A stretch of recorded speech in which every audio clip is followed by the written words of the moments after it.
ভুতুরে ভোটার করে গত কয়েকদিন ধরেই দিদিমণি এবং তার দলবল খুব লাফাচ্ছে। এমন একটা করছে যেন এই বিজেপি ভুতুরে ভোটার দিয়ে সব ভোটটা ম্যানেজ করে জিতে নিচ্ছে।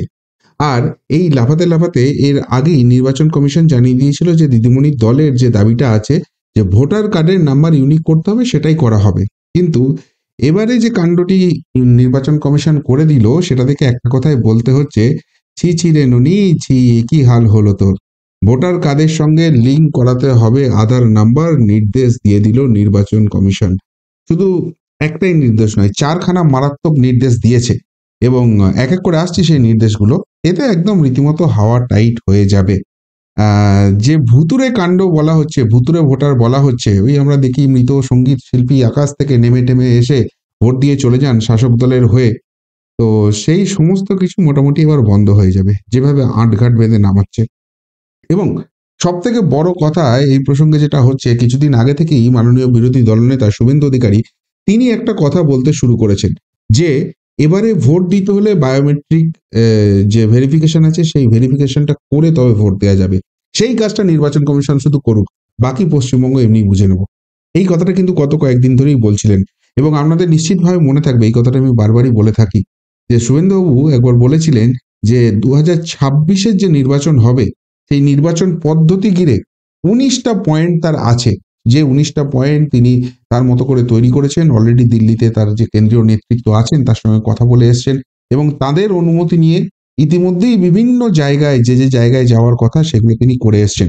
এক এক করে সামনে আসবেন এবং সেখানে একটা তার মেইন এজেন্ডা ছিল যে এবারে কোনো জাল ভোট তিনি করতে দেবেন না। কোনো কোনো ওই কোথা থেকে উড়ে আসবে এসে জুড়ে বসে ভোট দিয়ে দেবে সেই জিনিসটা তিনি করতে দেবেন না। আর সেইটা দুয়ে চার করে সুবিধা করে দিয়েছে দিদিমণির দলই। দেখুন, এই রাজ্যে যে জাল ভোট আছে সেটা আমরা খুব ভালো করেই জানি। কেননা বিভিন্ন নির্বাচন হলেই আমরা খবর পাই যে অনেকে যাচ্ছেন গিয়ে বলছেন যে আমরা ভোট দিতে পারছি না, আমাদের ভোট পড়ে গেছে। বা অনেকে বলছেন যে আমি যখন গিয়ে বললাম যে আমার ভোটটা কি হলো, পড়ে গেছে কেন, তখন বললো যে তুমি ভোট দিয়ে দাও, অন্য আরেকজনের ভোটটা আমাকে দিয়ে দিচ্ছে। এরকম মৃত সঙ্গীত শিল্পী নেমে আসে, এরকম আমরা বারবারই দেখি এবং সেখানে ফলাফল শাসক দলের পক্ষেই যায়। সুতরাং দুয়ে চার করলে একদম মোটা বুদ্ধিতে একটাই জিনিস বোঝা যায় যে এই যে ভুতুরে কাণ্ড হয়, এই যে জাল মেশানো হয়, জল বসানো হয়, তার সমস্ত কিছুর ফায়দা এই শাসক দল পায়। এবং শুভেন্দুবাবুর হিসেব অনুযায়ী অন্তত 20 থেকে 30 লাখ এরকম জাল ভোট মেশানো আছে। এই জাল ভোটটাকে যদি বার করে দেওয়া যায়, ভুয়ো ভোটারটাকে যদি বার করে দেয়, অনেকটা চিত্র চেঞ্জ হয়ে যাবে। আর সেইখানে এই যে আধার কার্ডটাকে যোগ করতে বললো, এটা কিন্তু একটা মারাত্মক স্টেপ হয়ে গেল। দেখুন, এই আধার কার্ড যোগ করার ব্যাপারটা নতুন কিছু নয় কিন্তু। আমার আধার কার্ড অলরেডি এপিক কার্ডের সঙ্গে যোগ করা আছে। এটা কিরেন রিজিজু একটা সার্কুলার দিয়েছিলেন, কেন্দ্রীয় মন্ত্রিসভায় যে সিদ্ধান্ত হয়েছিল সেখানে এটা কিন্তু ম্যান্ডেটারি ছিল না। কেউ যদি চায় তার আধার কার্ডের সঙ্গে এপিক কার্ড লিঙ্ক করে রাখতে পারে। এটা তার ইচ্ছার উপর ডিপেন্ড করছে। এটা কিন্তু আগেই ছিল। কিন্তু এবার যেটা বলে দেওয়া হলো যে আধিকারিকদের একদম সুনির্দিষ্টভাবে প্রত্যেকটা রাজ্য এবং কেন্দ্রশাসিত অঞ্চলে এই সার্কুলার চলে গেছে। এবার আর ওই ইচ্ছার উপর ডিপেন্ড করছে এমন কোনো ব্যাপার নয়। একদম ম্যান্ডেটারি করে দাও, ভোটার কার্ডের সঙ্গে এই এপিক কার্ডটাকে যোগ করতে হবে। এবার এই জায়গা থেকে যে 4টে পয়েন্ট আসছে সেটা আমি বলছি এবং এরপরে যে মারাত্মক জিনিসটা হবে সেটাও আপনাদের বলব। দেখুন, প্রথমেই যেটা বলেছে ভোটার আর আধার কার্ডের সংযোগ করতে হবে। আপনার যে এপিক নাম্বার আছে আর আপনার যে আধার নাম্বার আছে সেখানে হবে। তাহলে ওই ইউনিক নাম্বার এপিক নাম্বারে রইলো কি রইলো না ওইটা কোনো ফ্যাক্টর নয়। একটা আধার কার্ডের সঙ্গে একটা ভোটার কার্ড থাকবে এবং মোটামুটি আধার কার্ডটাকে এখন ইউনিক করে ফেলতে পেরেছে। একজনের 2-3টে আধার কার্ড আছে এরকম এক্সাম্পল খুব একটা নেই। নেই যে একবারে আমি বলবো না, যে কারণে আবার নতুন আর একটা কার্ডের কথা কেন্দ্র সরকার ভাবছে। কিন্তু যাই হোক, আধার কার্ডের সঙ্গে ভোটার কার্ড যোগ করা মানেই এই ঝাঁকনিটা একটা বৃহত্তর যে জায়গা ছিল সেটাকে কিন্তু ছেঁকে বার করে দিয়ে দেবে। এবার 2 নম্বর যে জায়গাটা আছে সেটা হচ্ছে আধার আর মোবাইলের লিঙ্কিং। অর্থাৎ দেখুন, আধার কার্ডটা যাদেরই আছে ম্যাক্সিমাম ক্ষেত্রেই কিন্তু মোবাইলে কিন্তু মোবাইল নাম্বারের সঙ্গে লিঙ্ক করা আছে, কারণ এখন সবই ওই মোবাইল দিয়ে ব্যাংক অ্যাকাউন্ট এইসব দিয়ে করা হয়। কিন্তু যাদেরও বাকি আছে তাদেরও এই আধার আর মোবাইলের লিঙ্কিংটা করাতে হবে। এবার এইটা করাচ্ছে কেন? এইটা করাচ্ছে যেটা আমার যেটা মনে হচ্ছে, শুভেন্দুবাবু যে প্রপোজালটা দিয়েছেন সেটা মনে হয় কেন্দ্রীয় নির্বাচন কমিশনেরও পছন্দ করেছে এবং সেটারই একটা প্রাইমারি জায়গা হিসেবে এটা তৈরি করা হচ্ছে। অর্থাৎ বায়োমেট্রিক ভেরিফিকেশন। দেখুন, ভোটার কার্ডের সঙ্গে আধার কার্ড আর আধার কার্ডের সঙ্গে মোবাইল যোগ থাকবে। তাহলে তাহলে যে জিনিসটা হবে, যে কোনো আধার পরিষেবা নিতে গেলে যে জিনিসটা হয় এক্স্যাক্টলি সেটাই হবে। অর্থাৎ আপনাকে প্রথমে ফিঙ্গার টিপ দিতে হবে, আপনার থাম্ব ইমপ্রেশন দিয়ে সেটাকে প্রথমে অ্যাক্টিভেট হবে। তারপর সেই জায়গা থেকে রেটিনা, চোখের যে মনিটা রয়েছে সেটা তো একদম ইউনিক হয়ে গেল।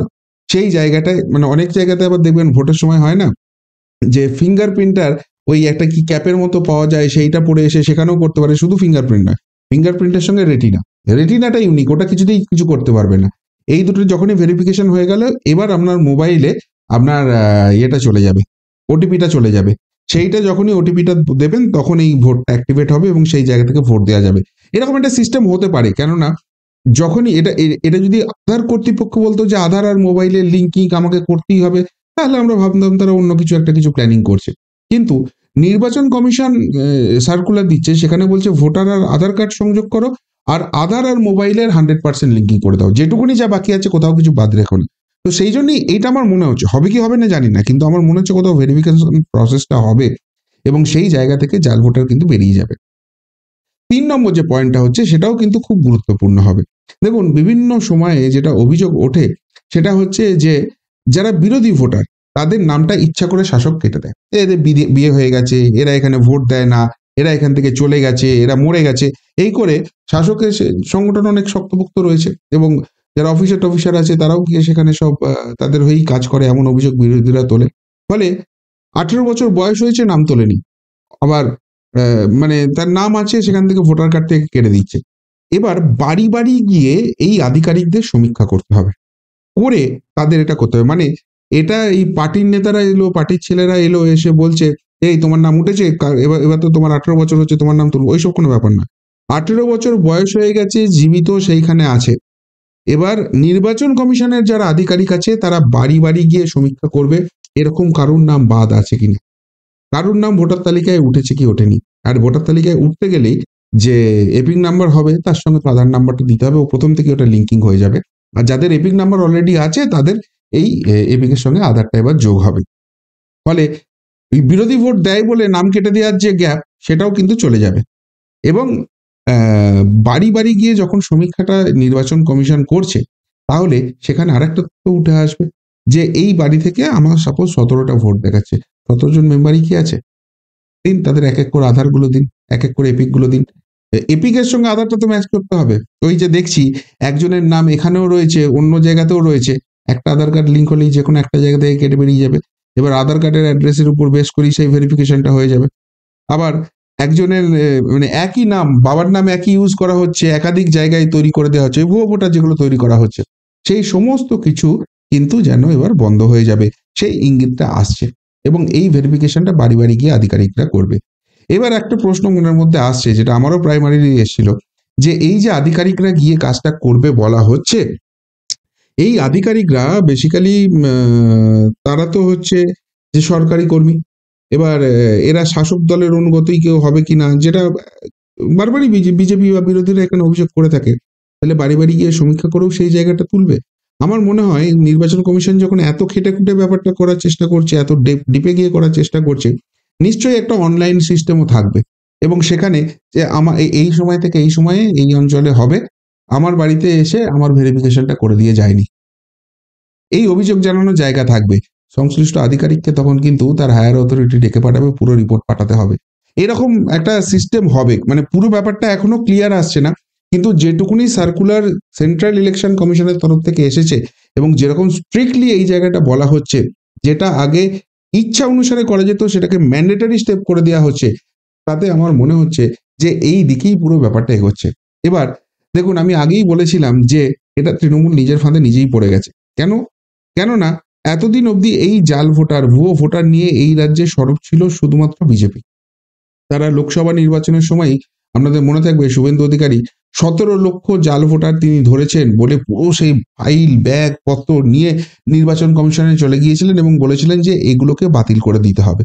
কিন্তু আমরা বাস্তবে দেখি যে সেই জিনিসগুলো হয়নি। কিন্তু আমরা হঠাৎ করে দেখলাম তৃণমূল কংগ্রেসও বলতে শুরু করে দিয়েছে তারা নাকি ভুতুড়ে ভোটার ঢুকিয়েছে, এখানকার এপিক নাম্বার সেটা হরিয়ানা, পাঞ্জাব, উত্তরপ্রদেশ, এইসব জায়গাকার ভোটার সেখানে ঢুকিয়ে দিচ্ছে। এবার তখনই আমি পয়েন্টটা বলেছিলাম যে দেখুন, রাজ্যের একটা শাসক দল এবং প্রধান বিরোধী দল দুপক্ষই বলছে এখানে কিছু গন্ডগোল আছে, কে ঠিক কে ভুলের কথা আমি যাচ্ছি না, কিন্তু কিছু গন্ডগোল আছে, দুপক্ষই বলে দিচ্ছে। এবং তৃতীয় যে আর একটা পক্ষ রয়েছে, যাদেরকে আমরা একটা বড় রাজনৈতিক শক্তি ধরতে পারি, তাদের ভালো ভোট রয়েছে, 10%-এর কাছাকাছি ডাবল ডিজিটে ভোট রয়েছে মিলিতভাবে। সেই বামফ্রন্ট কংগ্রেসও একটাবারের জন্যও বলছে না যে এই যে শাসক বিরোধী কথাটা বলছে, সেখানে কোনো রকম কোনো ভুল কথা তারা বলছে। সুতরাং যখন ৩ পক্ষই রাজি হয়ে যাচ্ছে, তাহলে চলো এবার এটাকে ম্যাসিভ আমরা স্টেপ নেব। এবং এই যে জাল ভোটারের ব্যাপারটা, এটা তো স্পষ্ট হয়ে গেছে। দিল্লি ইলেকশনেই দেখা গেছে যে সেখানে প্রত্যেকটা বিধানসভা থেকে গড়ে ৫,০০০, ৭,০০০, ১০,০০০ করে ভোট বাদ গেছে। এবং বাংলায় তো বিজেপি বলছে যে এখনই তারা ১৬-১৭ লক্ষ ভুয়ো ভোটার ধরে ফেলেছে। এবার সেই সংখ্যাটা যখন আরো ডেপথে গিয়ে চেক করা হবে, সেখানে আরো নিশ্চয়ই বেরোবে। সুতরাং এই সমস্ত কিছু নিয়ে দিদিমণি যে লাফালাফিটা করছিল, এবার জাল ভোটারটা বার করার জন্য একদম নির্বাচন কমিশন হাত ধুয়ে পড়েছে। এবং বাংলার ইলেকশনের জন্য ১ বছর সময় আছে। এত যখন কথা মমতা ব্যানার্জি বলেছে, এটা ইলেকশনের কমিশনের কাছেও কিন্তু চ্যালেঞ্জ হয়ে গেল যে সত্যিই একটা সঠিক ভোটার লিস্ট, সেই ভোটার লিস্ট অনুযায়ী ভোটটা হবে। কোথাও এক ফোঁটা জল মেলাতে পারবে না। আর যদি সত্যিই একটা বড় পরিমাণ জল, যেটা বিজেপি অভিযোগ করছে ১৭-২০ লাখ ভোটার যদি সত্যিই বেড়ে যায়, কমে যায়, তাহলে সেই সংখ্যাটা, সেই পার্সেন্টেজটা ভোটের কাদের থেকে কমবে।